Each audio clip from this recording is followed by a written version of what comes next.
আসসালামু আলাইকুম। সবাই কেমন আছেন? আমি আজকে ছোট্ট একটা বিষয় নিয়ে কথা বলবো। আমি কোনো মাওলানা মুফতি না। আমার ছোট জ্ঞানে যেটা বুঝছি আমি সেটাই বলবো। বর্তমানে ইসলামের ভিতরে একটা নতুন জিনিস নিয়ে আসছি আমরা।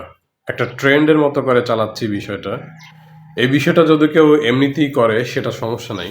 তবে যদি কেউ মনে করে এটার কারণে এটা করলে তার অনেক সওয়াব হবে, তাইলে এটা বিদআতের পাপের পর্যায়ে চলে যাবে। মহানবী সাল্লাল্লাহু আলাইহি ওয়াসাল্লাম বলেন, অবশ্যই তোমাদের মধ্যে যারা আমার বিদআতের পর জীবিত থাকবে তারা অনেক রকমের মতভেদ দেখতে পাবে। অতএব তোমরা আমার ও আমার সুপথ প্রাপ্ত খোলাফায়ে রাশিদিনের সুন্নাহ অবলম্বন করো, তা দাঁত দ্বারা শক্ত করে আঁকড়ে ধরো, আর দিনের মধ্যে নবরচিত কর্মসমূহ হতে সাবধান, কারণ নিশ্চয়ই প্রত্যেক বিদআত অর্থাৎ নতুন আমল হলো ভ্রষ্টতা।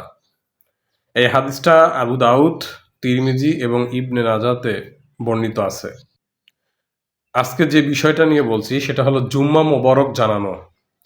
আমরা এখন একটা ট্রেন্ড চালু হয়েছে, আমরা প্রতি জুমাতে স্ট্যাটাস দিয়া অথবা ছবি দিয়া আমরা জুম্মা মোবারক জানাই।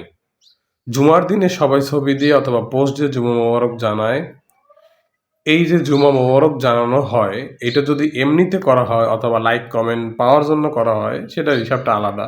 কিন্তু যদি কেউ সওয়াব হবে এমন আশায় করে তাহলে সেটা বিদআতের পাপের পর্যায়ে চলে যাবে। আল্লাহ যেন আমাদেরকে এই বিদআতের মতো পাপ থেকে বাঁচাই রাখে এবং নিজেকে বাঁচাই রাখতে পারি সেই তৌফিক দান করে। ভিডিওটি শেয়ার করে বিষয়টা অপরকে জানানোর ব্যবস্থা করে দিবেন। আসসালামু আলাইকুম।